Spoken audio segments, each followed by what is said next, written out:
بسم الله الرحمن الرحيم. الحمد لله والصلاة والسلام على رسول الله وعلى آله وصحبه أجمعين، وبعد، فسلام الله عليكم ورحمته وبركاته. كيف الصوت يا إخوة؟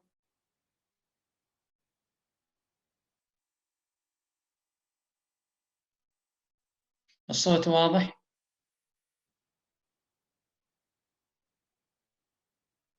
طيب. نحن في هذه الليلة بإذن الله تبارك وتعالى نتكلم عن التطبيقات المعاصرة للإلحاد، ولكن لعلمي أن من يحضر هذا الموضوع هم من يعني آه، من مختلف الطبقات، أن يكون الموضوع سهل المنال، بحيث يفهم من الجميع. ولو دخلنا في الكلام عن كثير من فلسفات الإلحاد في ربما صعب الفهم في كثير من الأمور. بالتالي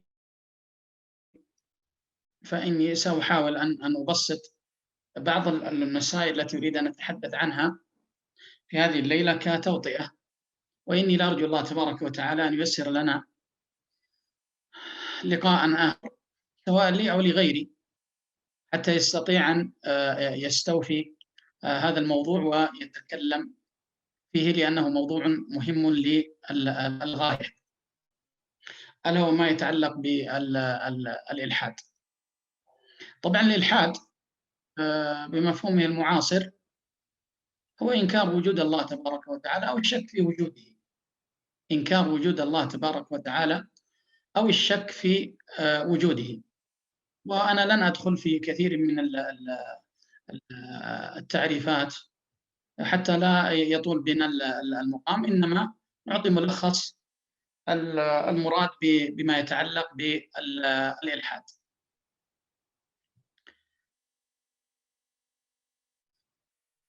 طيب،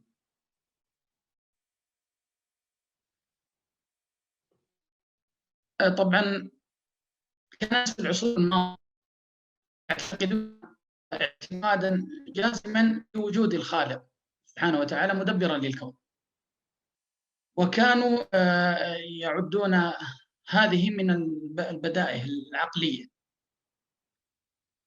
وكان الإلحاد بمعناه الحديث الذي هو إنكار وجود الله أو إنكار وجود الخالق كان أمرا شاذا لا يقول به إلا فرد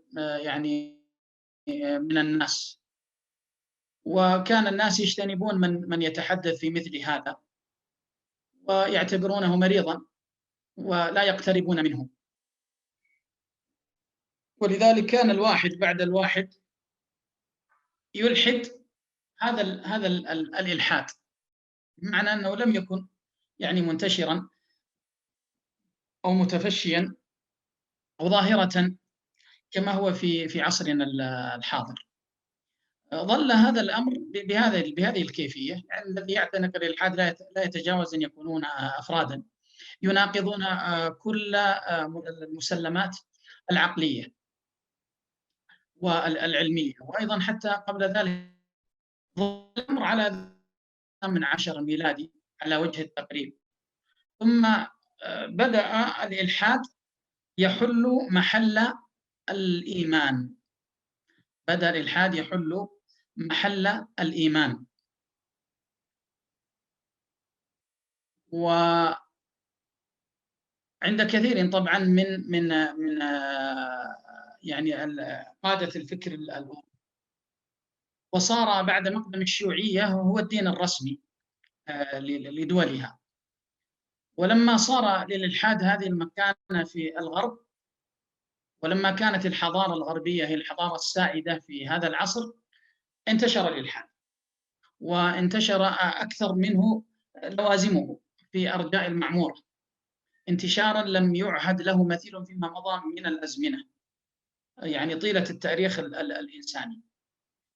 وكان من نتائج ذلك أن صار الإلحاد من الناحية العلمية والعقلية، وهذه الإشكالية حقيقة، إشكاليات هذا العصر، أن الإلحاد صار من الناحية العلمية والعقلية هو الموقف الطبيعي الذي لا يحتاج إلى دليل ولا برهان.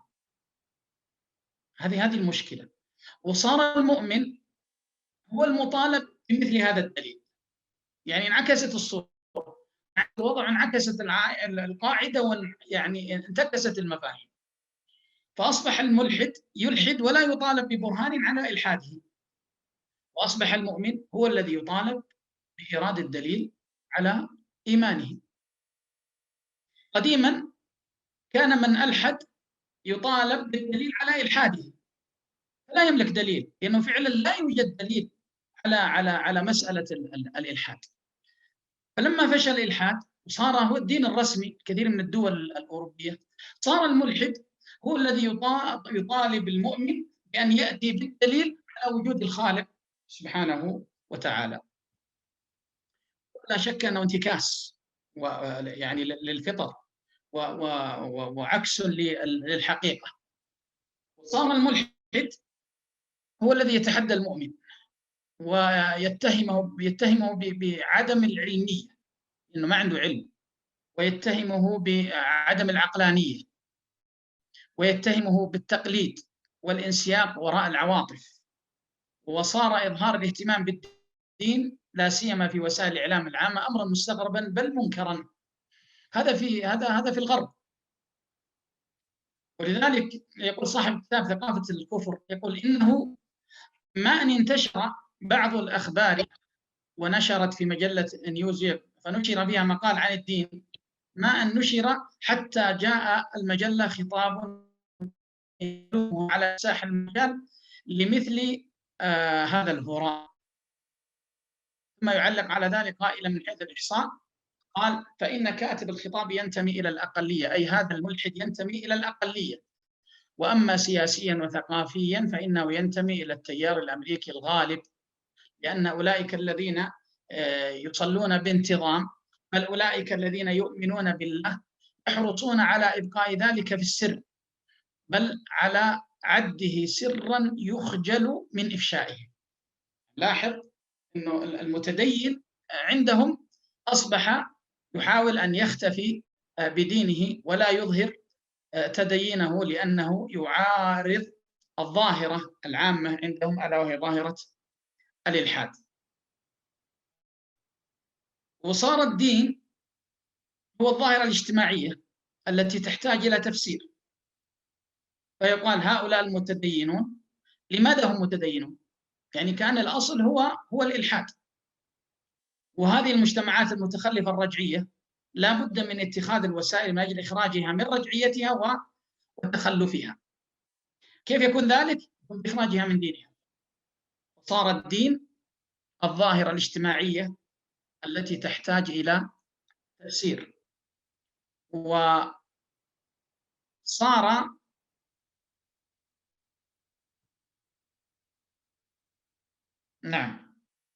وصار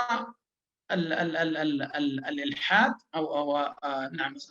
وأما عدم التدين فهو الأمر الطبيعي الذي لا يحتاج لا إلى دراسة ولا بحث ولا تنقيب. يعني صار الإلحاد هو القاعدة المعلنة أو المضمرة التي تقوم عليها فلسفة العلوم، طبيعية كانت أم اجتماعية أم إنسانية.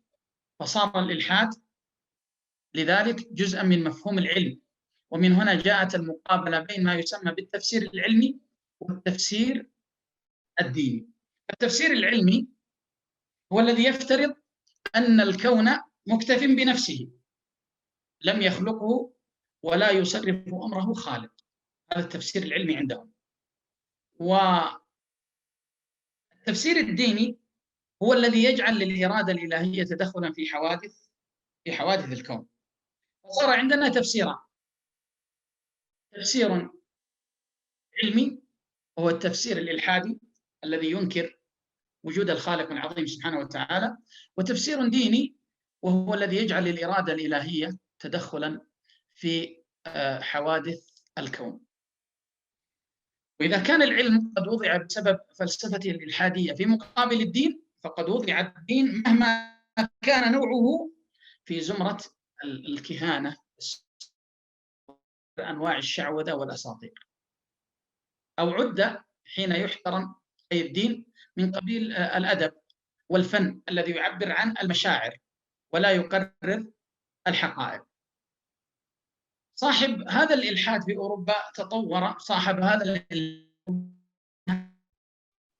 لم يعهد له مثيل في مجالات العلوم الطبيعية وما يقوم عليها من تقنية، يعني دخلت نواحي الحياة المختلفة وسهلتها، فربط الناس في الغرب بين هذا وذاك، فاعتقدوا أن هذا التطور ما كان ليحدث لولا اطراح الدين وإحلال الفلسفة المادية الإلحادية العقلانية التجريبية محله. وطبعا كما تعلمون نحن من يعني أخبر عنه النبي صلى الله عليه وسلم للأسف، وكثير منا، ومن أخبر عنه النبي صلى الله عليه وسلم لتتبعن حذوهم حذو القدة بالقدة حتى لو دخلوا جحر رب لدخلتموه. قالوا من يا رسول الله؟ اليهود والنصارى. قال فمن إذن؟ وتبع الغربيين في هذا الاعتقاد خلق كثير من الأمم الأخرى، فظنوا أنهم لا يمكنهم أن يبلغوا شأوى الغربيين في التقدم العلمي والتقني إلا إذا هم حذوا حذوهم في اطراح الدين واعتماد الفلسفة الإلحادية، وهو ما جاءنا به من يعني بعض الذين يعني ابتعثوا إلى الغرب ودرسوا هناك، فعادوا بهذه المفاهيم الإلحادية أو هذا المفهوم الإلحادي. وظن منذ القديم ليس يعني أمرا حادثا في هذه السنوات، لا هذا الأمر منذ القديم، منذ أن ابتعثوا للدراسة في دول الغرب عادوا بهذا المفهوم المنحرف، أنه لا يمكن أن نتطور إلا إذا طرحنا هذا الدين وتركناه جانبا أو ألقينا به خلف أظهرنا وتقدمنا من خلال هذا العلم الذي يعني نحمله. ولذلك كثير من أو بعض الدارسين، حتى لا نجحف في حقهم، بعض الدارسين رجعوا بأمثال هذه العقائد المنحرفة وجاهدوا في أن ينشروها بين المسلمين، ووجدت بين المسلمين، ويعني وجدت للأسف بين المسلمين صدى، لأنه ربما تم احتضانهم من جهات بعينها وغلظت أفكارهم فرضا، وغيب الإسلام بدرسه عن المدارس والجامعات.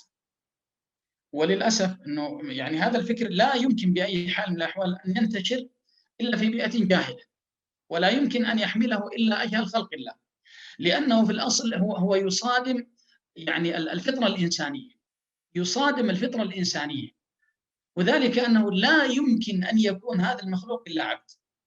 هذه مسألة محسومة، لا يمكن أن يكون الإنسان إلا عبدا، كما ذكر ذلك شيخ الإسلام ابن تيمية، فإن لم يعبد ربه عبد غيره. فهؤلاء الذين يظنون أنهم تخلوا عن هذه المعبودات وأعرضوا عنها وألقوا بخلف أظهرهم، هذا ليس بصحيح.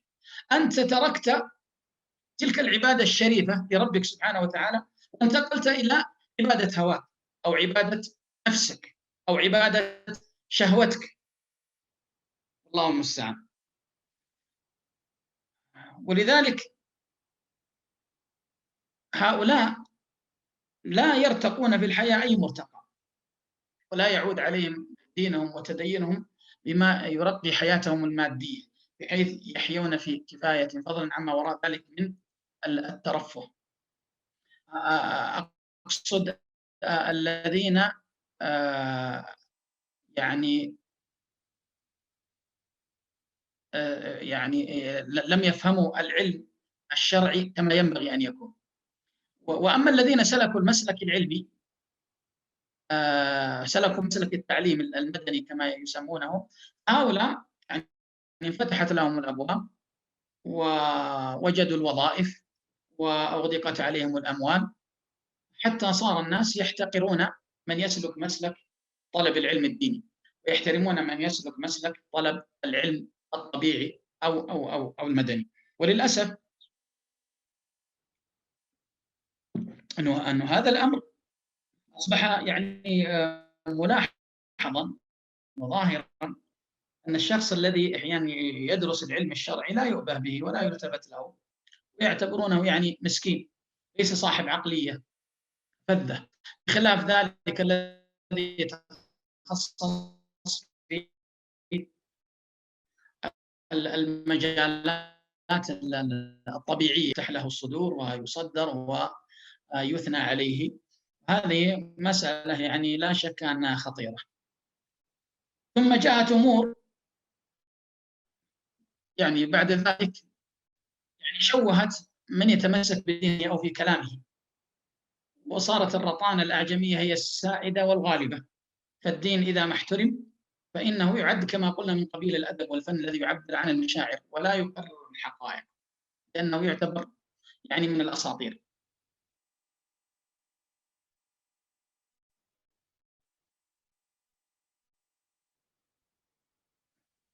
طيب، عندما أصبح الإلحاد الظاهر، وهو الذي لا يطالب عليه بدليل، أقصي الدين في مناحي كثيرة جدا، سواء من المناحي السياسية أو الاقتصادية أو الاجتماعية، وأصبح يعني لا قيمة له تذكر عند الغربيين للأسف. وهذا الفكرة يعني استخدمها بعض من تأثر بهم في البلاد الإسلامية. هذا يعني سبب يعني باختصار يعني بداية الإلحاد في هذا العصر وعلى هذا النحو. طبعا نحن لم نتكلم يعني لم نذكر سبب الإلحاد المباشر، لأن أعتقد مسألة واضحة ومعروفة عند الجميع، وهو بداية الانفصال بين الدين وبين العلم، بداية التصادم بين الكنيسة وبين العلم في أوروبا. هذه مسألة يعني معروفة، لكن ذكرت يعني ما بعدها حتى وصلنا إلى هذه المرحلة. أسباب انتهاء هذا العصر الذي جعل الأمور تنقلب هكذا رأسا على عقب، بعد أن كان الملحد يتوارى ناحية إذا طلب بالدليل على يعني إنكاره وجحوده للخالق العظيم لم يأتي بالدليل، صار هو كما قلنا الذي يتعجب من وجود من يؤمن بوجود الخالق العظيم. ولذلك أدى إلى انقلاب الأمور هكذا رأسا على عقب. حول كثير من الناس في الغرب هذا التحول العجيب من الاعتراف بربوبية الخالق إلى إنكار وجوده، بل إلى حتى محاربة المؤمنين بوجوده حربا ضارية بالأقلام وبالسنان، كما حدث مثلا في الدول الشيوعية.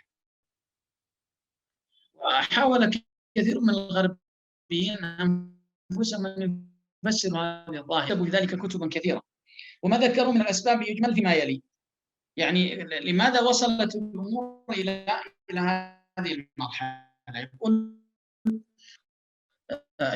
يعني أجابوا بقولهم فقد وجدوا وما زالوا يجدون كثيرا من دعاوى دينهم مخالفة لما أثبتته علومهم التجريبية، والأمثلة على ذلك كثيرة من الدين النصراني، الدين الكهنوتي،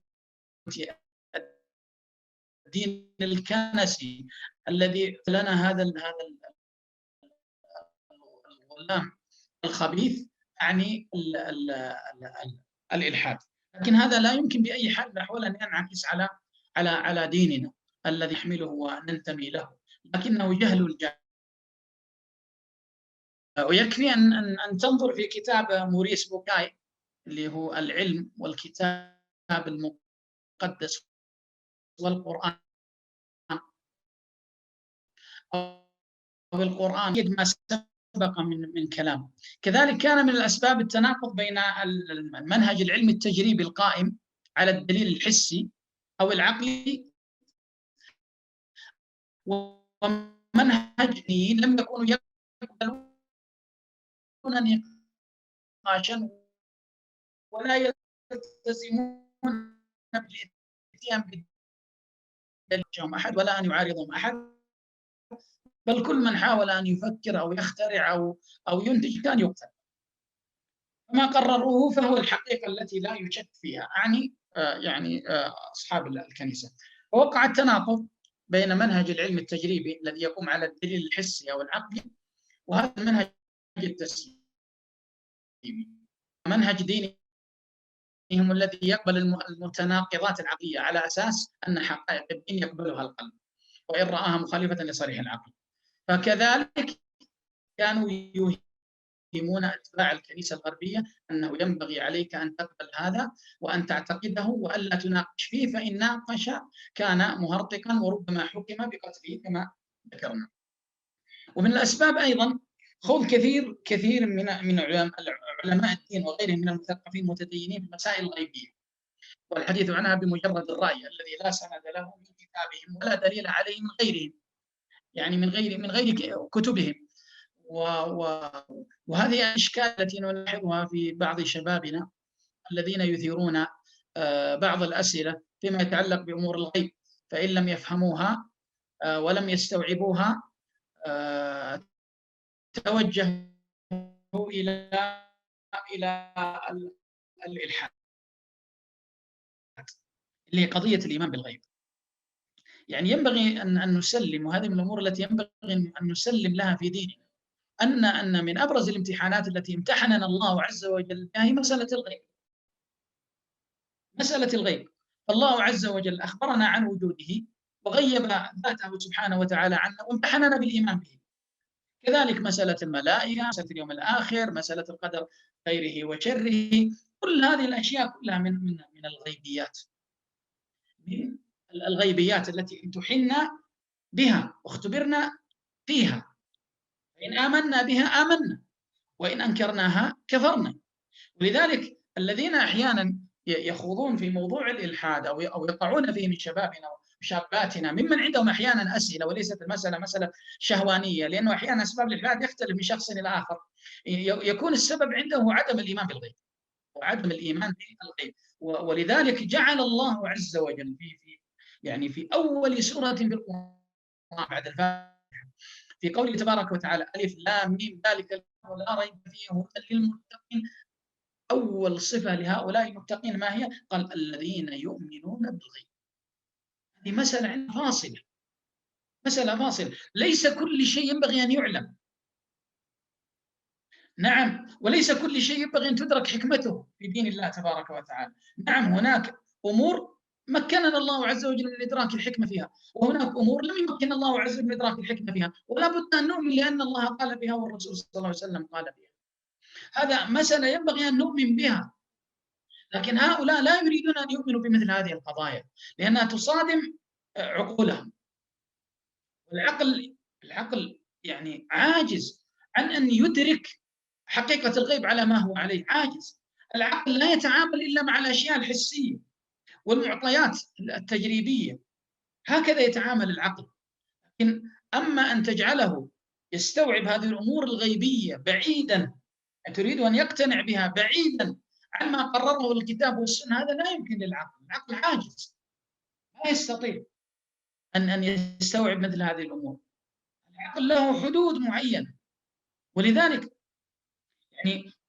يعني عندما يحاول العقل أن يدخل في الأمور الغيبية أو أن يستوعبها على حقيقتها أو أن يدركها على حقيقتها، يصل إلى أحد أمور: إما أن يصل إلى التسليم لله عز وجل، يسلم لله تبارك وتعالى جملة وتفصيلا، آمنت بالله ورسوله، وإما أن يصل إلى كفر الإلحاد إنكار هذا الغيب، وإما أن يصل إلى الجنون فيجن. ليش؟ لأنه يحمل عقله ما لا يستطيع هذا العقل استيعابه، فيصل إلى مرحلة الكفر والإلحاد عياذا بالله. فينبغي أن ننشئ يعني ناشئة الفتيان فينا والفتيات فينا، أن ننشئهم على الإيمان بالغيب. ولذلك يعني في قصة موسى والخضر أكبر مثال على هذه المسألة.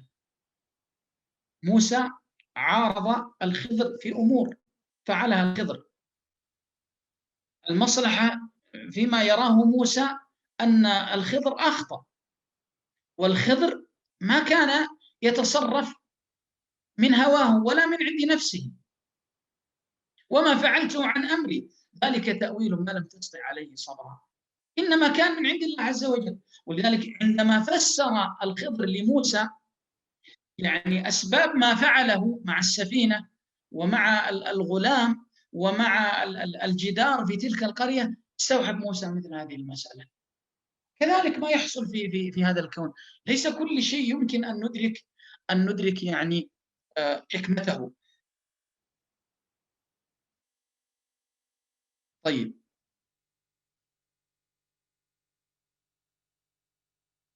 أيضا يعني من الأسباب التي يعني جعلت هذا الأمر يعني ينتشر في هذا العصر بشكل يعني أكبر من قبل، المتدينين تعصبا جعلهم يحاولون لي أعناق الحقائق العلمية لتوافق الدعاوى الدينية. يعني جاءوا إلى هذه النصوص الشرعية حتى تتوافق وتسير في سياق واحد مع الحقائق العلمية، فلفوا عنق النص، كسروا عنق النص ليتوافق مع هذه الحقائق العلمية. ثم بعد فترة من الزمن يكتشف حقيقة علمية أخرى تناقض هذا النص الذي جاءوا به والذي يعني ساقوه. هذه يعني بعض الأسباب التي أدت إلى يعني انتشار الإلحاد يعني في هذا العصر. كذلك من الأسباب هو الخلاف بين العلم والدين الذي لم يقتصر على مسائل الدين الفرعية، بل شمل حتى مسائل الأصولية. فمن المعروف الآن مثلا حتى عند علماء اللاهوت أنه ليس هناك من دليل علمي على أن الكتاب الذي يقوم عليه الدين كله هو من قول المسيح، بل المعروف أنه كتبه ناس آخرون، منهم من هو معروف، منهم من ليس معروف. هذا مقرر عند علماء اللاهوت، وأنهم كتبوه بعد رفعه بآماد طويلة، هم يقولون بعد موته أو بعد صلبه، وأن هناك تناقضا في أقوال هؤلاء الكتاب، حتى صارت دراسة مثل هذا التناقض تسمى عندهم فالذين لم يدخل في الصدام الدين، لم يدخل في الصدام مع العلم بالمسائل الدينية الجزئية، بل بأصل الأصول فيه. هذا كله هو دين الكنيسة الغربية.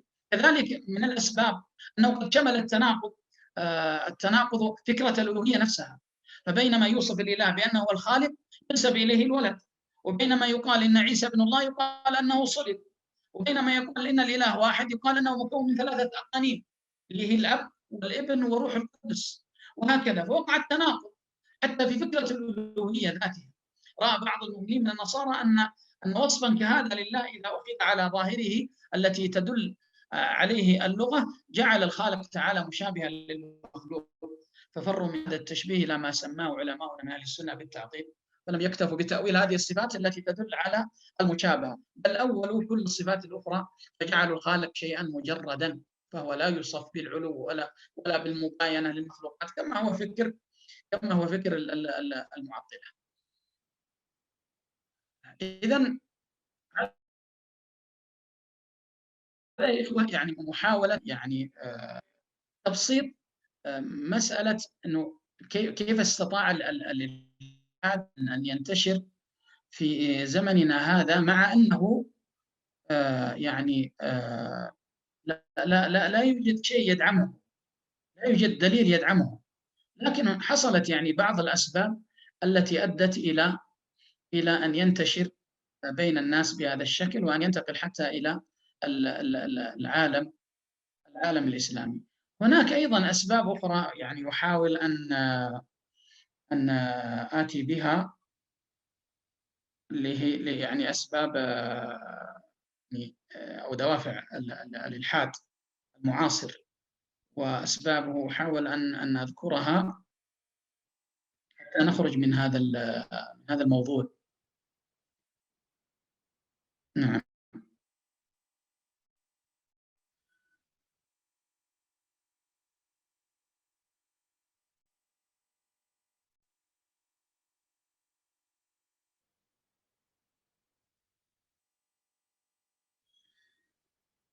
يعني فقط أحاول أني أصل إلى هذه المعلومة، فتصبرون علينا قليلا.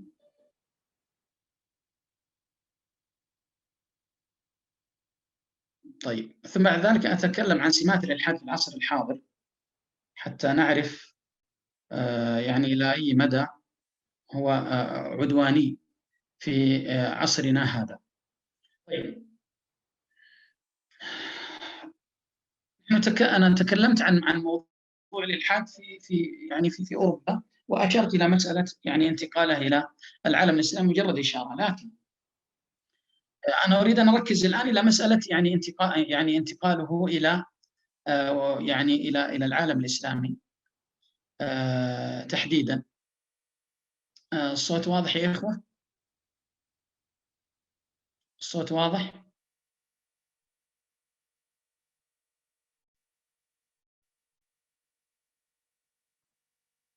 طيب. طيب.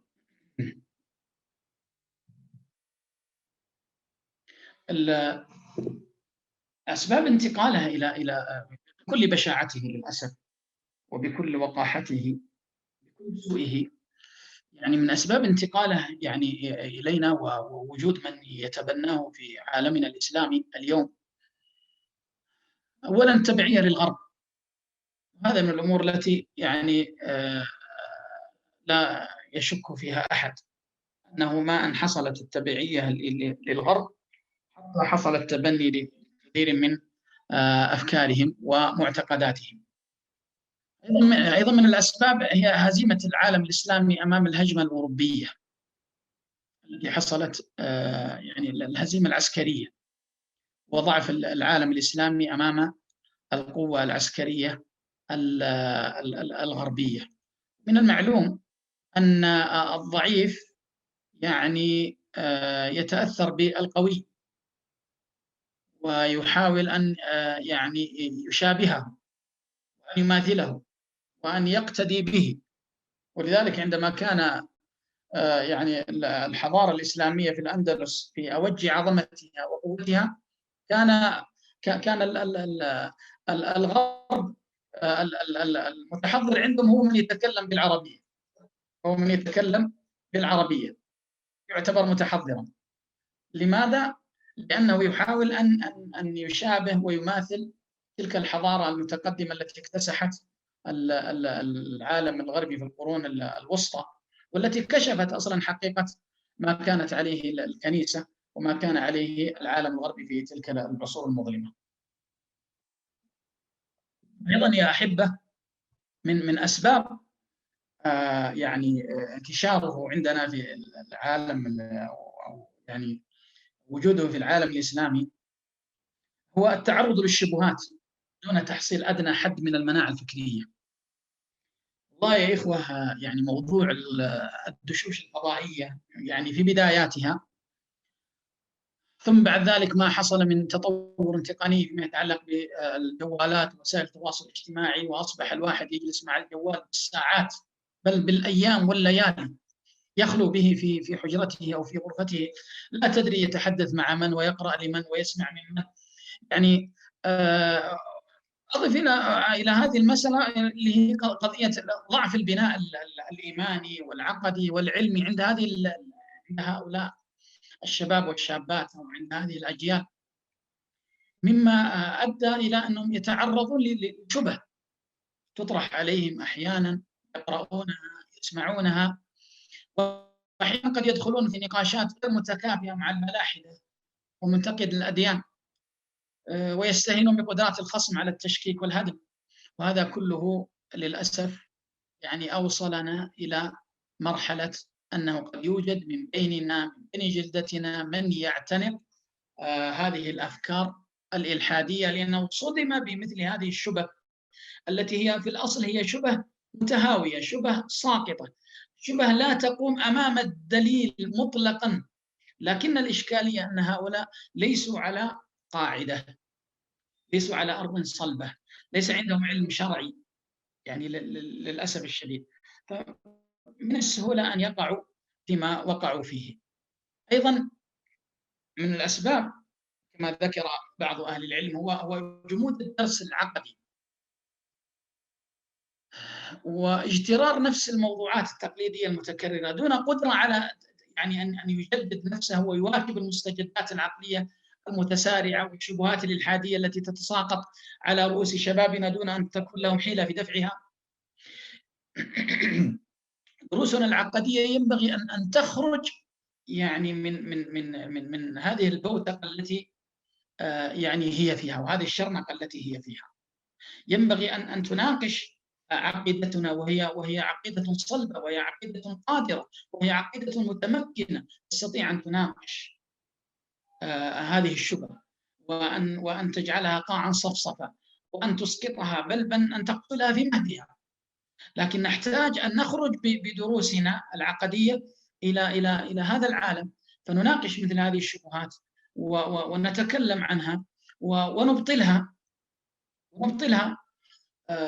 خصوصا في مظان التجمعات الشبابية التي يعرف أنه يثار عندهم مثل هذه القضايا ومثل هذه يعني الشبه.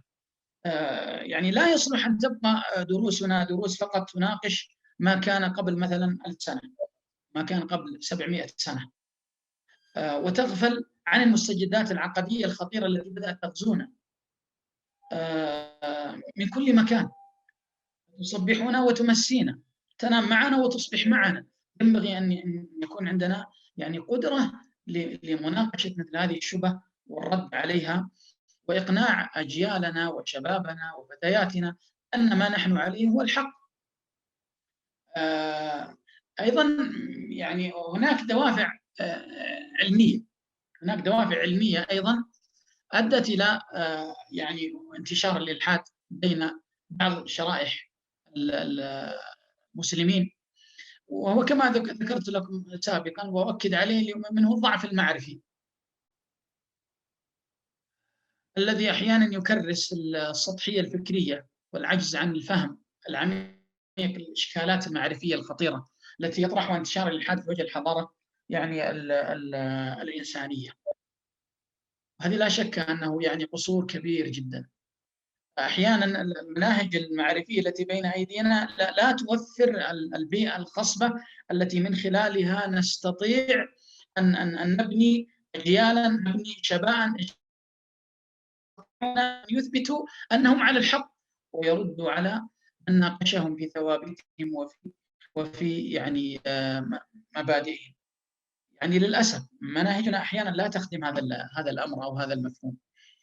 أيضا القصور في نظام الوعظ والدعوة، وعجز أحيانا المتدينين عن يعني عجزهم يعني عن القدرة للوصول إلى قلب هذا الشاب أو قلب هذه الفتاة والتأثير فيها. وهذه مسألة يعني مهمة. ولذلك يعني منهج الوعظ هذا منهج قرآني، منهج الوعظ هذا منهج قرآني، منهج الوعظ منهج نبوي، وكان النبي صلى الله عليه وسلم يتخذه مع الصحابة. حتى في كل أسبوع كان يعظهم صلى الله عليه وسلم، وكان يجلس لهم جلسة يعظهم فيها ويذكرهم فيها، وكانت تأخذ من أنفسهم مأخذا عظيما. هذا يا أحبة لا يكاد يكون موجود عندنا، أو يكاد يكون موجود لكنه ضعيف جدا. تجد الشخص مثلا يعني يخطب مئات الخطب على منبره، لا يكاد يكون لها خطبة واحدة يتأثر بها من أمامه. مئات المحاضرات لا يكون هناك محاضرة يتأثر بها من أمامه. يعني ما المشكلة فيه؟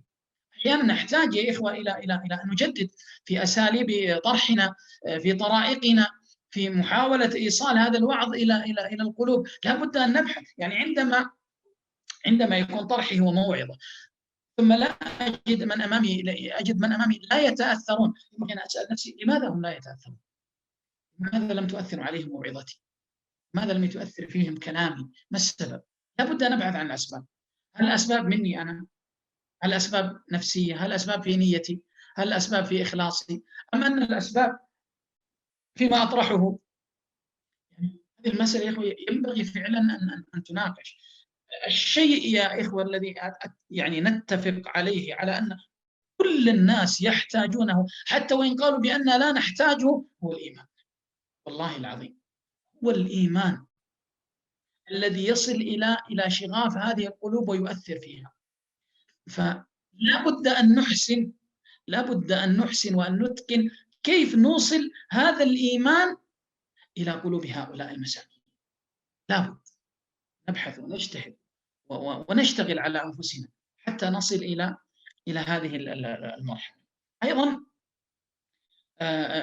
من الدوافع العلمية القراءة المسمومة، القراءة المسمومة، القراءة الغير موجهة لأولئك الذين أحيانا قد يمن الله عليهم بحب القراءة، لكن للأسف لا يتيسر لهم يعني من يوجههم فيما يقرؤون وفيما لا ينبغي أن يقرؤونه، وفيما ينبغي أن يتقدموا، وفيما ينبغي أن يتأخر، وفيما ينبغي أن يبدأ به، وفيما ينبغي أن يكون يعني متأخرا.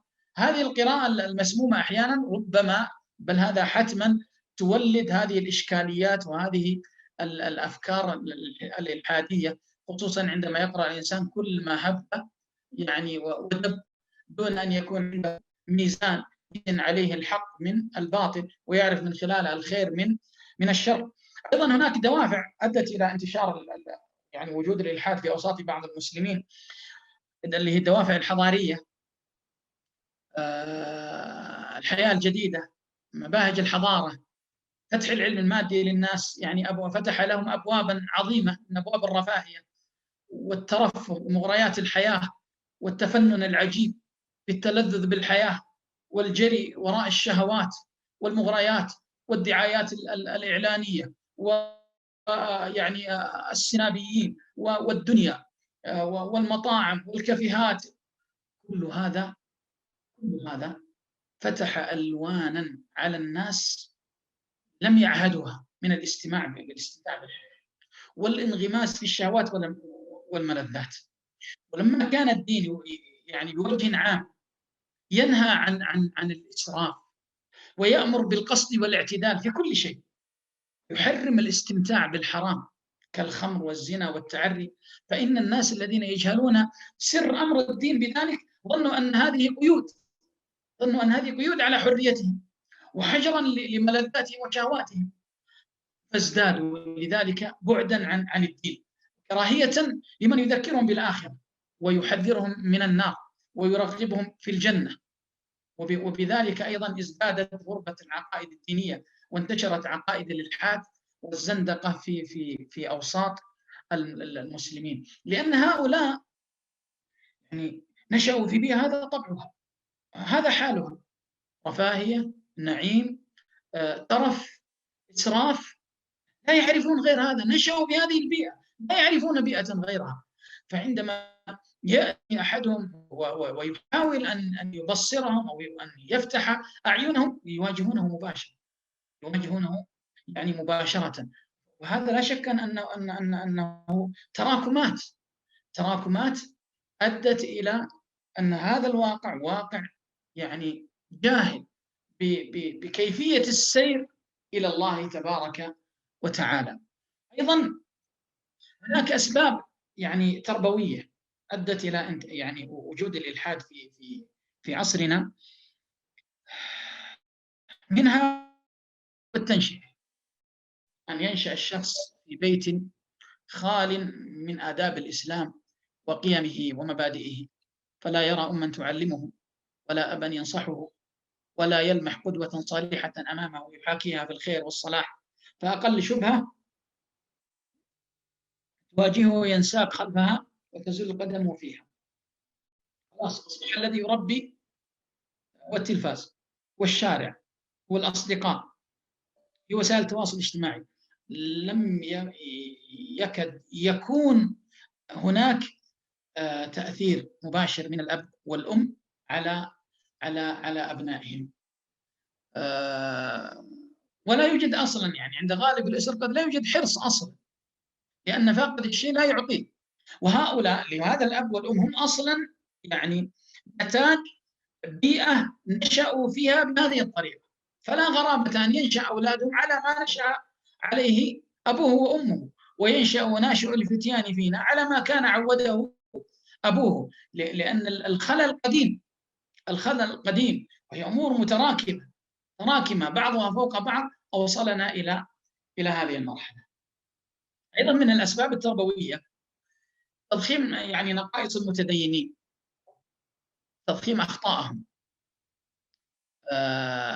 وتحميل الدين يعني تضخيم نقائص المتدينين وتحميل الدين تبعاتها، سواء تلك المتعلقة بالنقص البشري، العجز والظلم والجهل والشهوة والكسل واتباع الهوى ونحو ذلك، أو المتعلقة بالخلل في تطبيق الدين بفهم منحرف أو تأويل بعيد لنصوص الوحي، وهذا خلل منهجي كما سبقت الإشارة إليه. لأنه يعني هذه الأجيال لا يكاد يكون عندها فصل بين المتدين والدين، وأن هذا المتدين أو هذا الشخص الذي عليه سمات الصلاح قد يحصل منه أخطاء، فهو بشر، والكمال لله سبحانه وتعالى وحده، قد يحصل منه خطأ، قد يحصل منه قصور، قد يحصل منه ضعف، لا ينبغي أن يحمل الدين هذا القصور وهذا الضعف وهذه النقائص وهذه الأخطاء. لكن للأسف أن هذا الميزان لا يكاد يكون موجود.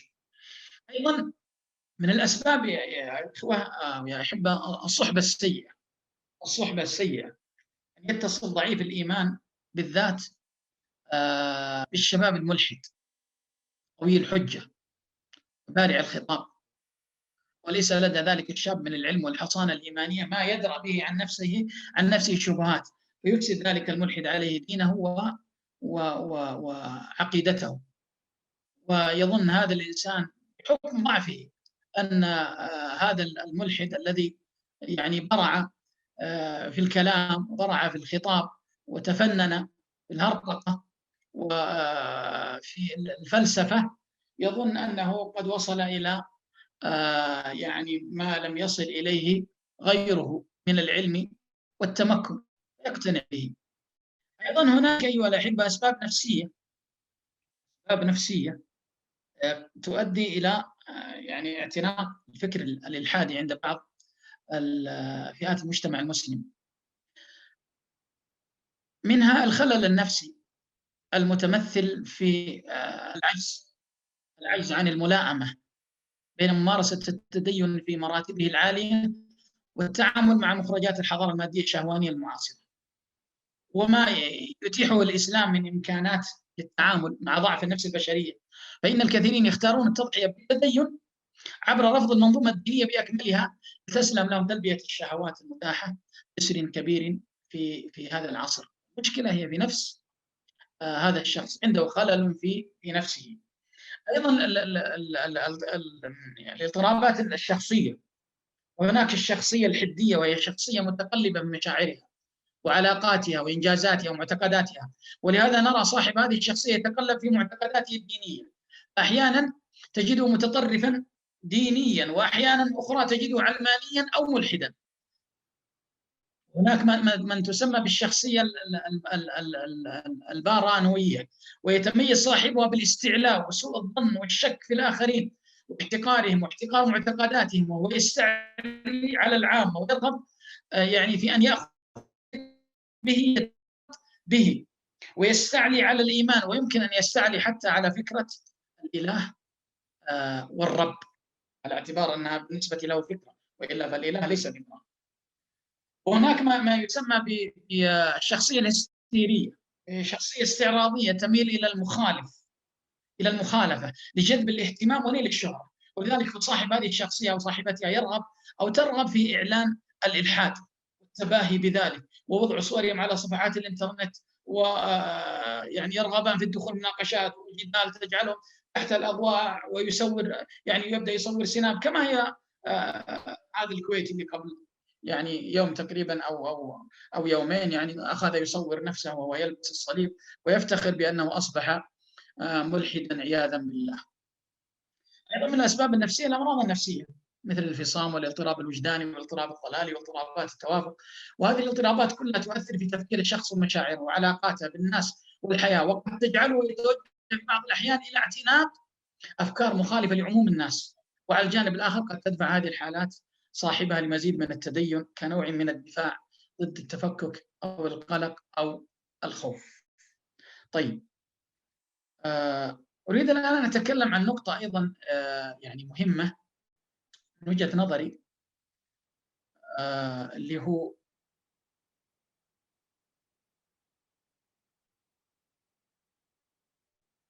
هي سمات الإلحاد في هذا العصر، سمات الإلحاد في عصرنا هذا،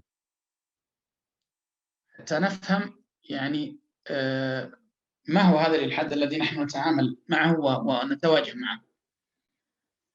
السمة الأولى هي الحماسة والحرص الشديد على الدعوة للإلحاد. الحماسة والحرص الشديد على الدعوة للإلحاد.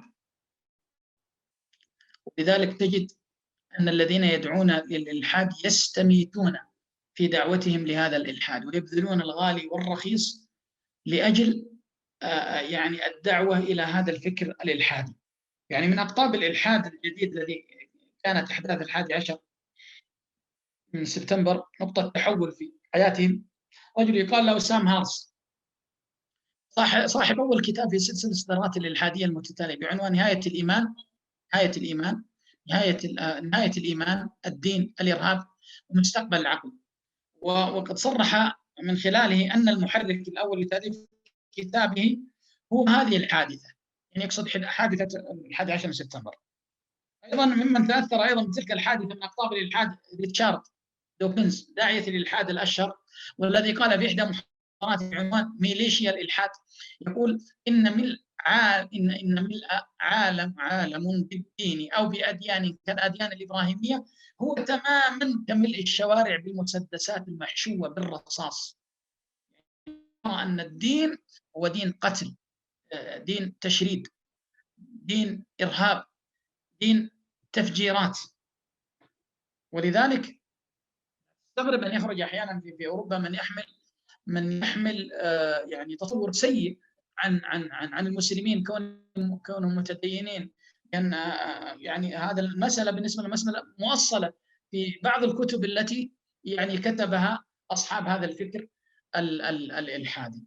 قد بلغت الحماسة بعض الملاحدة في الترويج لأفكار الإلحادية باستعمال ذات النهج والأسلوب لدعاة النصرانية بالدعوة في الشوارع ورفع لوحات إلحادية تدعو للإلحاد، بل بعضهم لقب نفسه بمسيح الإلحاد، وآخر غير اسمه لداروين احتفاء بداروين صاحب نظرية التطور. هذا يعني يوصلنا إلى هذه السمة التي ذكرناها، وهي حماس هؤلاء للدعوة للإلحاد. تجد أن هناك من يفتتح ديوانيات لا هم له في هذه الديوانية إلا أن ينشر الإلحاد بين شبابنا وشاباتنا. هناك مواقع على الإنترنت، مواقع على الفيسبوك، مواقع يعني على تويتر لا هم لها بالليل والنهار إلا أن تنشر الإلحاد. يعني هؤلاء حملوا على عاتقهم نشر الإلحاد. السمة الثانية من سمات الإلحاد المعاصر هو عدائية الخطاب الإلحادي الجديد. لذلك من الملاحظات المهمة حول ظاهرة الإلحاد الجديد تلك اللغة شديدة العدائية للدين ولمبدأ التدين ولقضية الإيمان بالله، حتى تم توصيف الظاهرة الإلحادية الجديدة بميليشيات الإلحاد. الملاحدة الجدد ينطلقون في تعاملهم مع الدين من رؤية ترى فيه منبعا يعني رؤية ترى فيه أي في الدين منبعا للشرور والكوارث والقوارع البشرية. ولذلك من هؤلاء رجل يقال له يعني كريستوفر هيتشنز، الذي جعل لكتابه عنوانا فرعيا يقول فيه كيف يسمم الدين كل شيء، يعتبر أن الدين يسمم كل شيء. ويقول في يعني كتاب آخر يقول أو أعتقد في نفس الكتاب يقول بكل صراحة أتمنى حقا أن أرى الدين يزول تماما. واقع فإن هذه هي النفسية العدائية التي تسيطر على كثير من الملاحدة في حملتهم التبشيرية بالإلحاد، اللي هي نفسية الاستفزاز، وهي التي تسربت لجميع أتباعهم وسيطرت على أقوالهم وأفعالهم. أيضا من سمات الإلحاد المعاصر استعمال أداة الإرهاب في حرب الأديان.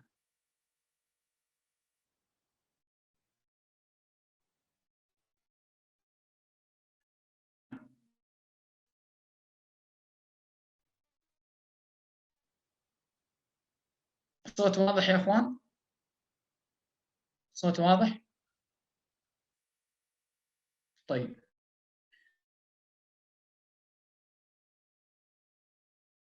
أشهر المستعملة في خطاب جديد الذي من خلاله يحاربون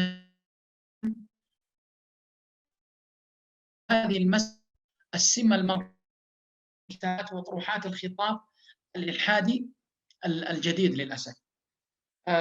السمة الرابعة الهجوم اللاذع على دين الإسلام.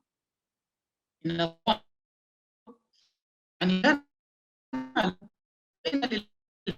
النصرانية من جهة أخرى، وذلك أمر طبيعي بحكم الحاضنة المجتمعية الغربية. لكن بعد حادثة 11 من سبتمبر وربط ذلك الحدث بالإرهاب والإرهاب بالإسلام، انتقل الدين الإسلامي من كونه قضية على هامش اهتمام ملاحدة الغرب إلى أن يكون هو من أهم قضاياهم، وليحظى بموقع شديد التقدم في حرب الملاحدة الجدد على الأديان. هناك يعني عدة نماذج تبين مدى العداء والحرب والضروس التي يشنها هؤلاء على الدين الإسلامي وتعاليمه. من أبرزها مثلا الملحد سام هارس، مؤلف كتاب نهاية الإيمان، وهو أول الكتب المشكلة لظاهرة الإلحاد الجديد، والذي أشار فيه إلى أن نهاية الإيمان ليس تحديا للمسلمين فحسب، لكنه تحد كذلك للهندوس واليهود والنصارى. يعني هؤلاء يحملون على عاتقهم أن ينهوا شيء اسمه دين، ينهوا شيئا اسمه دين على وجه الأرض. أيضا من السمات لهذا الإلحاد الجديد المعاصر جاذبية الإلحاد الجديد. لقد تحولت ظاهرة الإلحاد إلى ظاهرة لها جاذبيتها الخاصة من خلال رموزها الذين يتمتعون كاريزما عالية وأسلوب لافت ويعني طريقة في الحديث مؤثر، فتحول الإلحاد من حالة فلسفية مقترنة بمشهد أكاديمي إلى نمط له جاذبية وانتشاره، وأصبح رموز الإلحاد الجديد عناصر مشهورة تحظى بالمعجبين والمعجبات، وخصوصا يعني مشاهير الأربعة اللي هم ريتشارد وسام وكريستوفر ودانييل، الذي صاروا يعرفون بالفرسان الأربعة للإلحاد. أيضا من السمات المغالاة الشديدة في العلوم الطبيعية التجريبية والاتكاء عليها في التنظير للفكرة الإلحادية، ورؤية الملاحدة للكون والحياة قائمة على فلسفة مادية مجردة لا تؤمن إلا بها، وينتج عن ذلك أنه ليس للإنسان إلا أحد خيارين فقط: إما أن يؤمن بالعلوم الطبيعية التجريبية وما تفضي إليه من حقائق، وإما الوقوع في الخرافة والجهل أي الدين. وهذه السمة ليست يعني مختصة بالظاهرة الإلحادية الجديدة دون ما سبقها من ظواهر الإلحاد، لكن مركزية العلم الطبيعي في تشكيل الرؤية الإلحادية الجديدة باتت أوضح، وكذلك المغالاة الشديدة بإمكانيات العلم التجريبي في تحصيل العلم والمعرفة، إضافة إلى الروح العدائية لكل ما كان خارجا عن هذه الطبيعة العلمية الضيقة. كل ذلك جعل من هذه السمة يعني علامة حقيقية للإلحاد الجديد. طيب، ننتقل أيها الأحبة الآن إلى نقطة أخرى، واعذروني على السرد السريع، لكن لأجل يعني ضيق الوقت، وموضوع حقيقة هو أطول من أن يعني نستطيع أن نطرحه في هذا الوقت. أنواع الإلحاد في المعاصر. أنواع الإلحاد المعاصر: أولاً الإلحاد الفلسفي. الإلحاد الفلسفي الذي ولد في سياق الصراع الممتد على طول التاريخ تقريبا حول الكائن القدسي الأسمى الله، والذي طرحت في ظله كل الأسئلة الجوهرية التي شغلت تاريخ الفلسفة، وعبرت عن انشغال حقيقي أصل الخلق وجذور الشر وجذور الخير ومصير الإنسان ومغزى الحياة ومعنى الموت وما بعد الموت إلى آخره. هذا النوع الأول. طيب، أيضا النوع الثاني الإلحاد العلمي، ذلك الذي يعتمد على نظريات علمية، سواء كانت في مجال العلوم الإنسانية، نظرية التحليل النفسي الفرويدية مثلا، أو نظريات التدين عند رواد علم الاجتماع مثل كونت دوركايم، أو كانت في مجال العلوم الكونية كالداروينية في علوم الأحياء، أو كنظرية الأكوان المتعددة في علوم الفيزياء. وقد مضى ذلك الزمن الذي كان أرسطو يعلن فيه أن الفلسفة أم العلوم، وانفصلت علوم كثيرة عن جسد الفلسفة، ليبقى مفهوم الفلسفة منحصرا في بحث إشكالات المعرفة والأخلاق والإجابة عن أسئلة الوجود والحياة وبحث الحاضر بشكل لا مفكر فيه. ولا ينبغي الاغترار بالمصطلح العلمي الذي يعني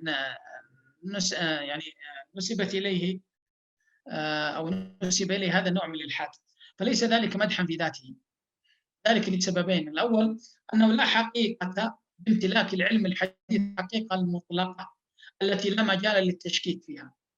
نعرف أن العلم مكانته، لكن نرفض الزعم بأن له القدرة الخارقة على تفسير كل شيء، وأن نجعله الحكم في كل نقاش وجودي أو مجتمعي. الثاني أن مجرد للعلم ما لم تتوفر معايير هذا الانتساب، وقد دخل العلم منذ زمن وجزء مهم منه في متاهات الآراء المسبقة والأفكار الذاتية التي يعني تستدعى النظرية العلمية لتعزيها وتبكيت المخالف بها، مما ألحقه في بعض جوانبه بالتنظير الفلسفي، وإن كان متدثرا بلبوس العلم ورافعا شعار المنهجية العلمية الصارمة. النوع الثالث هو الإلحاد الشهواني، والإلحاد الشهواني والذي قد يعتنق حقيقة أكثر الشباب والشابات في هذا الزمن، ولا ليس عندهم لا شبهة وليسوا أهلا أصلا لأن يكونوا أهل شبهة، إنما هم أهل شهوات. وذلك الذي ينشأ من مخالفة للدين السائد بسبب غلبة الشهوة والعجز عن الالتزام بقيود الدين الأخلاقية، ومع الجهل بمراتب الأعمال ومنزلة المعصية بالمنظومة الدينية في الإسلام، فإن العاصي يرى في فعله يعني مناقضة لاعتقاده، ولأنه لا يستطيع التخلي عن الفعل، لأن هوى النفس وشهوة الجسد يمنعانه من ذلك، فإنه يلجأ إلى التخلي عن الاعتقاد بتبني الشك ثم الإلحاد، وهو في كثير من الأحيان يغلف إلحاده بسؤالات فلسفية أو تشكيكات علمية، لكن حقيقة أنه ما به إلا الشهوة الطافحة مع الجهل بمعاني التوبة والتكفير عن الذنب من داخل المرجعية الدينية. وفي الحقيقة هذا هو الإلحاد الذي تعاني منه كما قلت لكم المجتمعات العربية والمسلمة. فالنخبة الإلحادية في هذه المجتمعات عالة على الغرب في الفلسفة والعلم معا. ليت هؤلاء الذين مثلا يدعون للإلحاد عندنا أو يتبنونه ليتهم على الأقل أثمروا شيئا، أنتجوا شيئا، أخرجوا لنا صناعة، أخرجوا لنا شيئا نتحضر به نتطور به. شغلهم الشاغل في هذه الشهوة، في هذه المراحل، هو يعني هذا شغلهم الشاغل. وغير النخبة غارقة في الكسل المعرفي وطمأنينة الجهل، ولذلك فليس للمبتدئ في الإلحاد إلا التمسك بهرمونات الشهوة والاستناد إلى التأصيلات المسروقة من بيئة خارجية. والمراقب للحالة الدينية والعقدية لدى المجتمعات العربية والمسلمة يجد أن هناك حالة من التمرد ضد القيم والمبادئ وبعض الثوابت والمسلمات، خاصة في أوساط الشباب الذي اعتبر أن وسائل التواصل الاجتماعي والانفتاح على العالم عامة والعالم الغربي خاصة حقق لهم دورا تثقيفيا وهميا، وصاحب ذلك تقدم حضاري غربي مادي قابله تخلف حضاري عربي، مما زاد من حالة الاحتقان لدى كثير من الفئات ودفعتهم للتفتيش عن خيارات بديلة تسهم بتحقيق النهضة ورفع الظلم.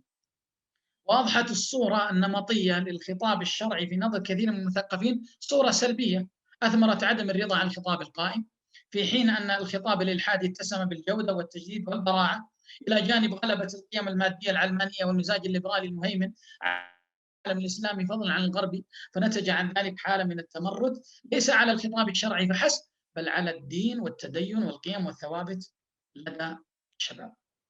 وأصبح أعظم مشكلة يعانيها شبابنا وشاباتنا في تأسيس رؤاهم العقدية أنهم على حق دوما وغيرهم على باطل، وأن ما هم عليه صحيح دون جدال. وللأسف كل ذلك ناشئ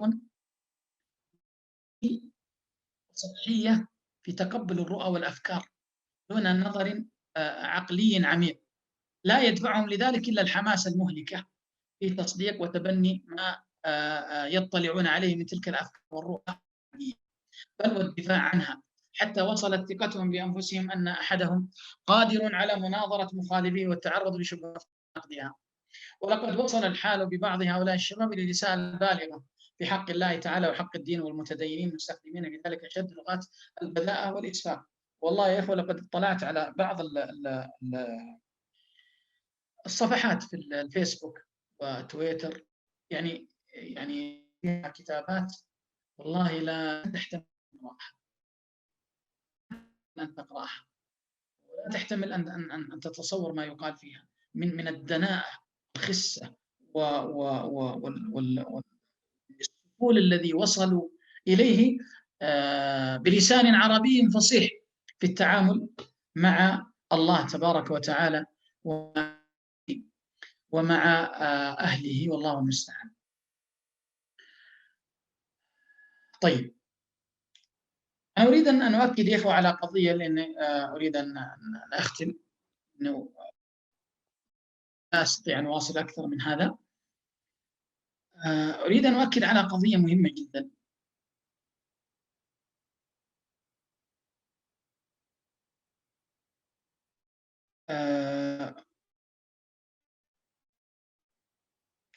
هذا نؤكد على أن الإلحاد في حقيقته غير قادر على الحجاج المنطقي، فليس عنده براهين، وليس عنده أدلة، وليس عنده منهجية. لذلك يظن البعض أن الإلحاد عقلاني، يظنون أنه عقلاني وأنه قادر على الحجاج المنطقي، وأن براهينه وأدلته علمية ومنهجيته صارمة، في حين أن الإيمان مجموعة من المسلمات واليقينات القلبية ينقصها الدليل وتعوزها الحجة كما ذكرنا، ويغيب عنها برهان العقل وأنواره. ولذلك ينبغي أن ندرك أن الإلحاد لا عقل، وأنه غير علمي، وأنه يعتريه العوار المنهجي، هو كاليد الواهية الصغيرة التي تظن أن في مقدورها ساطعة على الأرض الفسيحة. لكنهم يعني وجدوا بيئة خصبة فيها الشرعي، ضعف فيها الإيمان، ضعف فيها الصلة بالله تبارك وتعالى، فاستطاعوا أن ينشروا أفكارهم الإلحادية، وإلا فإنها لا يمكن أن تقوم له قائمة أمام البرهان الشرعي بأي حال من الأحوال.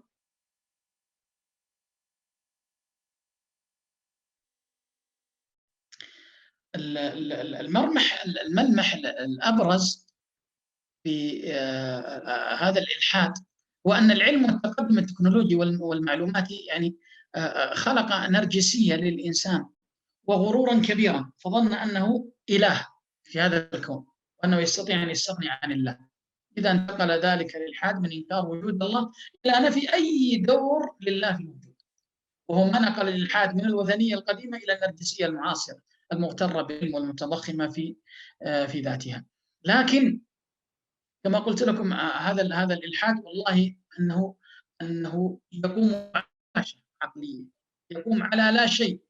لو وجد عند هؤلاء الذين يعني يتعرضون لأفكار شيء من العلم الشرعي ولو العلم الشرعي البسيط، لاستطاعوا أن يوقفوه عند حده، وأن يعني يردونه من حيث أتى. لكنه للأسف يعني ضعف الذي اعترى كثير من يعني شبابنا وشاباتنا في هذا الزمن. طيب،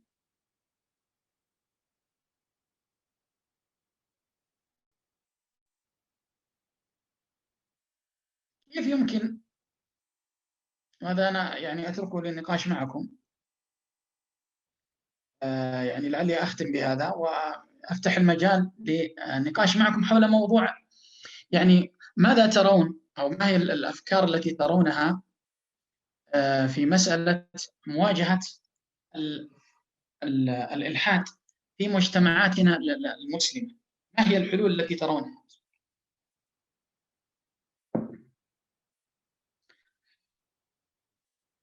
إن كان هناك مشاركات صوتية، أنا ما أدري إن كان المجال مفتوح للمشاركات الصوتية فنسمع، وإن لم يكن فممكن تكون مشاركة بالكتاب.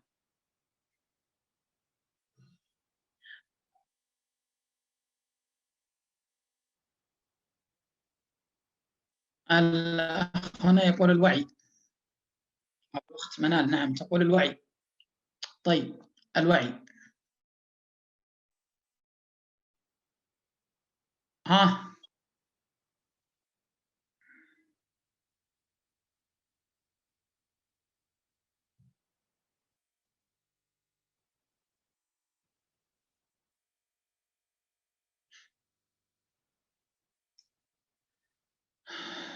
ربط الناس بالإيمان بالله واليوم الآخر. طيب العلم الشرعي الموصل. طيب غير ذلك.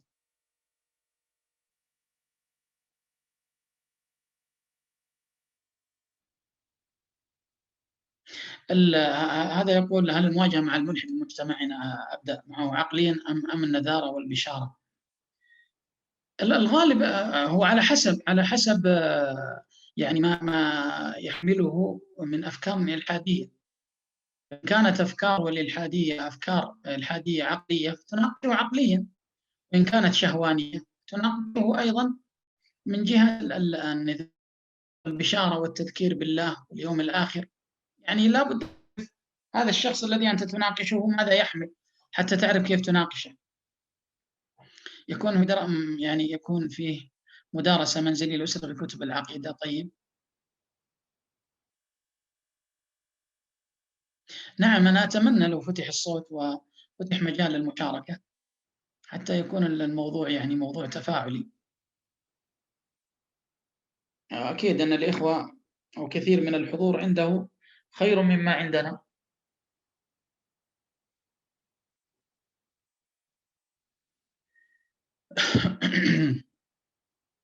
والإقناع العلمي بالنظريات التاريخ الإنساني. طيب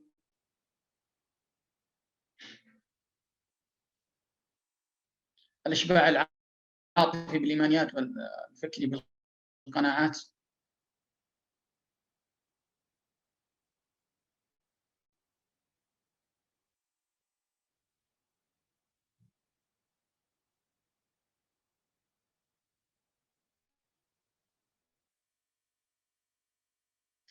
المتخصصين لمواجهة موجة الإلحاد. أنا أرى أن هذا العنصر مهم جدا جدا جدا. تأهيل متخصصين لمواجهة موجة الإلحاد هذا أمر مهم للغاية. يعني ينبغي فعلا أن يكون هناك إما أكاديميات أو شيء من هذا القبيل يعني متخصصة في هذا المجال، تبنيهم شرعيا وتؤصلهم في هذا المجال وتهيئهم للردود على مثل هؤلاء.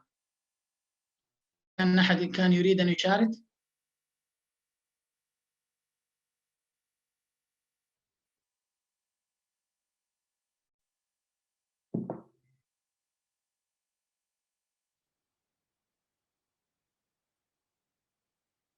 نعم.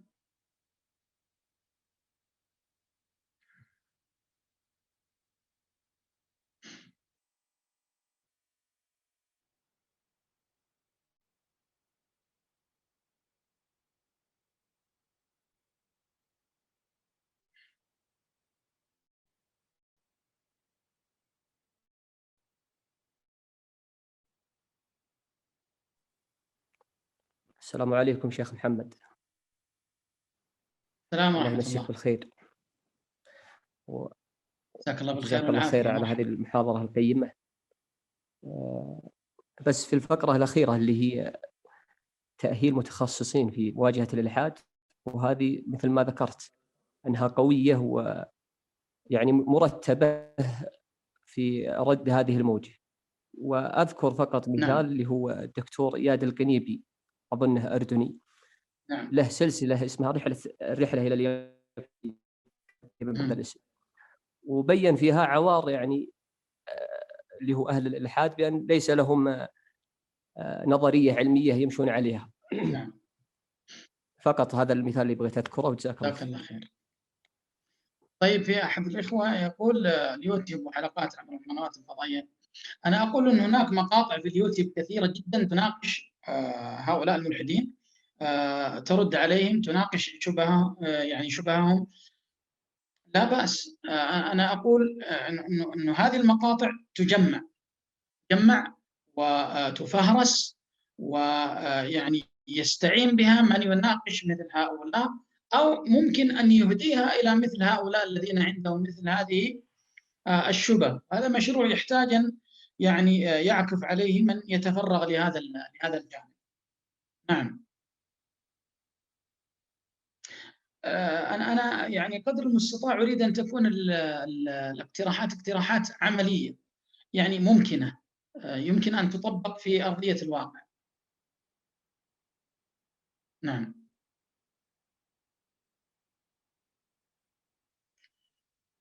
وإلا لا شك أن من أسباب. تفضل، في عندك مشاركة يا حبيبنا؟ السلام عليكم. السلام ورحمة الله. حياك الله شيخ. الله يحييك ويبارك فيك. كان بس في بعض المشاكل الإلحادية بخصوص اطلاعي عليها في مواقع التواصل الاجتماعي. لاحظت إنه من فئة 14 15 إلى 20 سنة تكثر الفئات الإلحادية أو الشباب الملحدين والمعتنقين الفكر الإلحادي لأسباب. من ضمن الأسباب ما هي عقائدية تماما وعدم اقتناع فيها أساسا، ولكن حب التحرر النفسي من القيود اللي تكون مفروضة عليهم. مثلا تجد بعض الملحدين يصدروا في الإعلام أو في مواقع التواصل الاجتماعي، فيخرج هذا الشاب الملحد بمظهر لائق معين، يتكلم بطريقة معينة تعجب فئة من الناس، وبالأخص بعض الفتيات. فتجد تجد كثير من الفتيات تتعلق فيه، ثم مع هذا التعلق يحدث أنها تعتنق نفس الفكر اللي يحمله هذا الرجل. فهذه من بعض المشاكل التي قد تحدث كثيرة، وما يكون سببها نهائيا عقائدي، تكون كل ذكرنا هذا سببها شهواني. بالضبط، شهواني. نعم. عندما قسمنا الأسباب، منها ما هو شهواني، منها ما هو نفسي، منها ما هو عقائدي، فأحيانا يكون السبب شهواني كما ذكرت.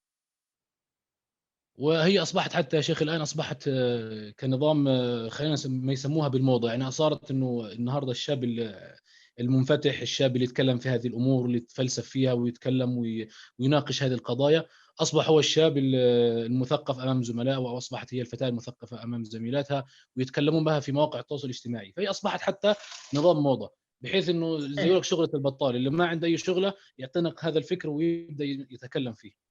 هذه صورة من صور الانهزامية، أصلا صورة من صور الانهزامية عند بعض فئات المجتمع المسلم، انهزامية أمام الحضارة الغربية، حتى يظنون أن كل ما يحمله هذا الغرب فهو حق، لذلك يتبنونه ينساقون وراءه. وهي تأتي يا شيخ طبعا كلها من بداية الأفلام والمسلسلات اللي تقدم في قالب جميل، في نظام سلاسل مثلا طويلة، ويتم فيها إبراز شخصيات وفيها ملحدة. حتى من ضمن اللقطات اللي تكلم عليها أحد المشايخ إنه أحد الملحدين كأنه في ورطة في فيلم، كأنه في مكان في أزمة وكذا، وما هو عارف يطلع من هذا الشيء، ثم نظر إلى السماء والعياذ بالله وقال كلمة الكفر. يقول كأنه يخاطب الله سبحانه وتعالى، يقول أين الإله، أو أين أنت، أخرج من هذا المكان. فهذه كلها حتى لو ما كان يشعر بها الإنسان أو ما ينتبه لها، تكون تخزن في العقل اللاواعي عند الإنسان، فبعد فترة من الزمن يشعر فعلا بأن الله سبحانه وتعالى متخلي عنه. تسمح لي بدقيقة زيادة، أحد المشايخ كان يحاور ملحد، فقال له إيش سبب إلحادك؟ قال له سبب إلحادي إنه كنت في مشكلة وفي أزمة، ودعيت الله 6 شهور إن الله تقريبا يشفي أبوه أو زي كذا، وما استجاب الله سبحانه وتعالى لحكمة. فبدأ الشيطان يوسوس له بأنه لو الله سبحانه وتعالى موجود لكان استجاب لك، أين الله؟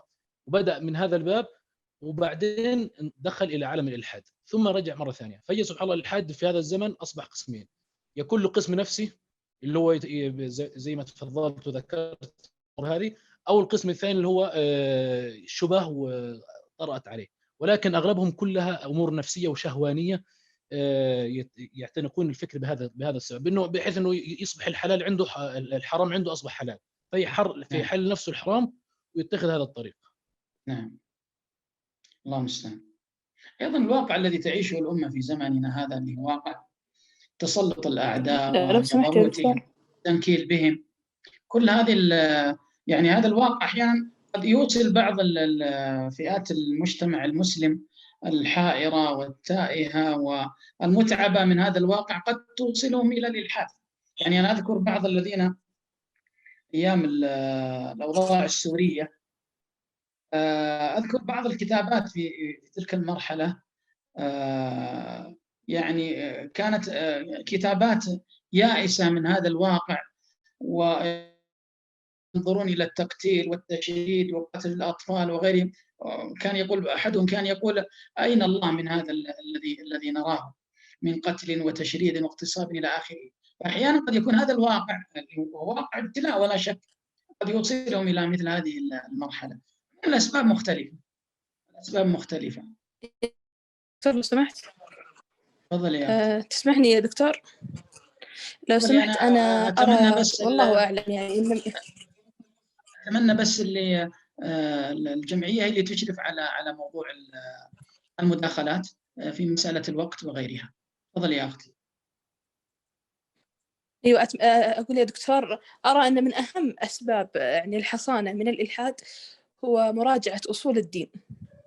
مثلا كتاب التوحيد، ثلاثة الأصول، هذه الكتب اللي أصلا أصبح يعني معلش بعض طلبة العلم يترفع عنها ويعتبر أنها شيء يعني خلاص معروف. فطالب العلم أو المسلم بشكل عام يعني يبقى على صلة بهذه الكتب اللي هي أساسيات التوحيد، يراجعها ويكون بإذن الله عز وجل عنده عقيدة، عنده قاعدة تحميه بإذن الله من الإلحاد. نعم. طيب، وإذا كان عندنا يا أختي يعني عندنا يعني عدم رغبة في هذه العلوم الشرعية، وعدم رغبة في حضورها، وعدم الرغبة في ثني الركب عند طلبة العلم والمشايخ والعلماء، فما نصنع لمثل هؤلاء؟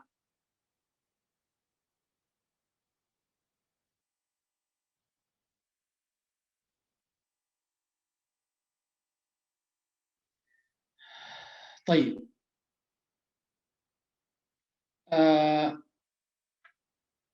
هناك مسألة مهمة يا إخوة فيما يتعلق بالنقطة التي ذكرتها الأخت، جزاها الله خير. الكلام واضح يا إخوة؟ تسمعون؟ واحد يكتب لي في الشات إذا كان الصوت واضح. طيب،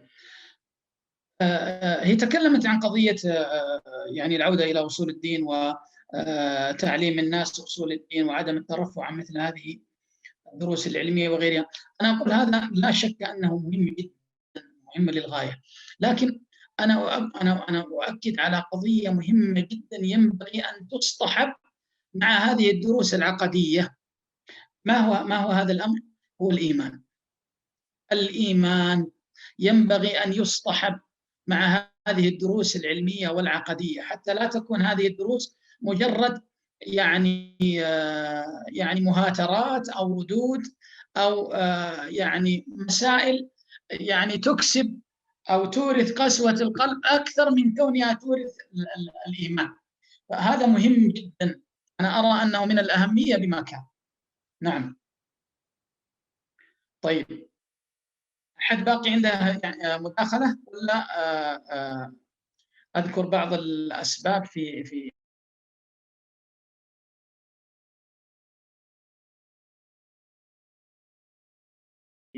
أو أذكر بعض العلاجات في عجالة؟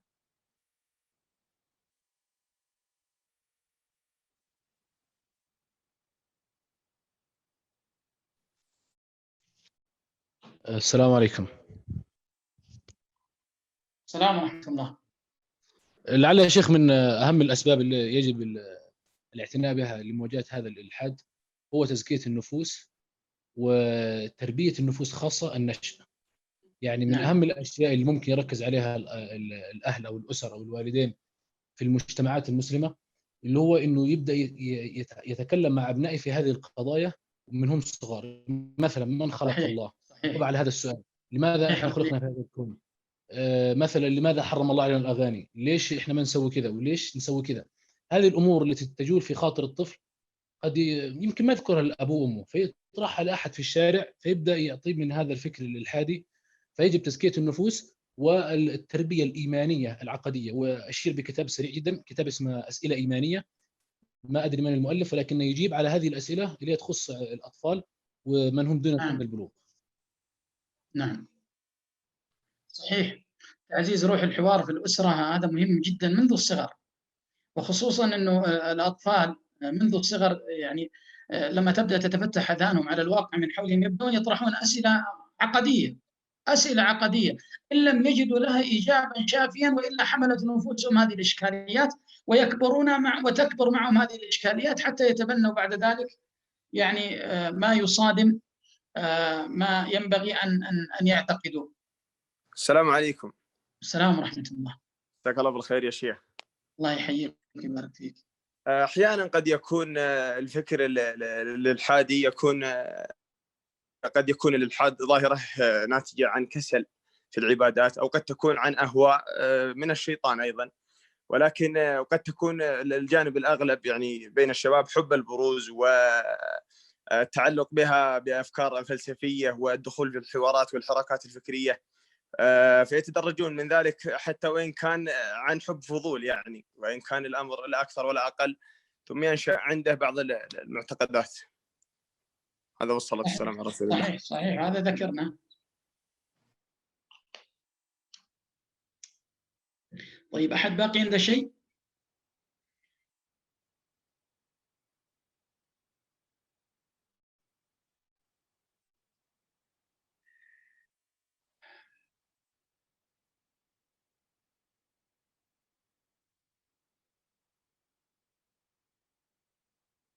على كل حال حتى يعني ننهي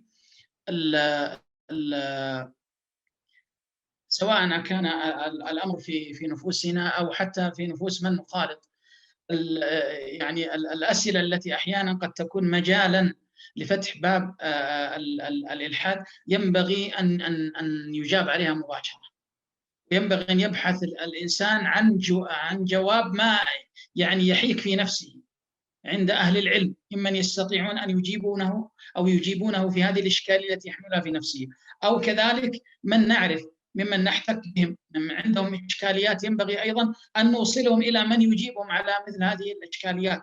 لا نترك هذه الإشكاليات تكبر يوما بعد يوم ثم نتفاجأ أن هذا الشخص بدأ يتبنى الإلحاد عياذا بالله. يعني هناك طبعا علاج الإلحاد أنا أعتقد أنه يعني يحتاج إلى جهد جماعي على مستوى الدولة، على مستوى المدارس، على مستوى الأسرة، على مستوى الخطاب الديني. كل هؤلاء ينبغي أن يكون عندهم مشروع لمواجهة هذا المد الإلحادي، لأنه مد خطير جدا، ويعني يقضي حتى على أسباب الحياة. فينبغي أن يكون هناك يعني مشروع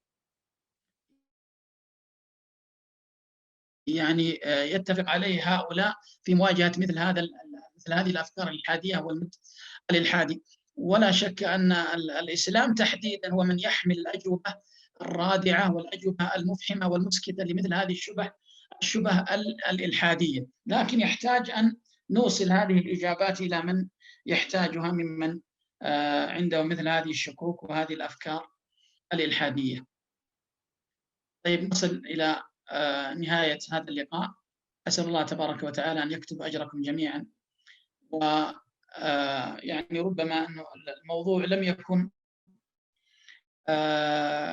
كما أريد له، اللي هو التحدث عن الإلحاد أو التطبيقات المعاصرة للإلحاد، لأني رأيت أن هذا الموضوع الذي أتحدث عنه هذه الليلة رأيت أنه أهم من أن نتكلم عن التطبيقات، لأنه نحتاج إلى علاج مشاكل نراها ونسمع بها أكثر من كوننا نحتاج إلى أن نعرف ما هي تطبيقات الإلحاد.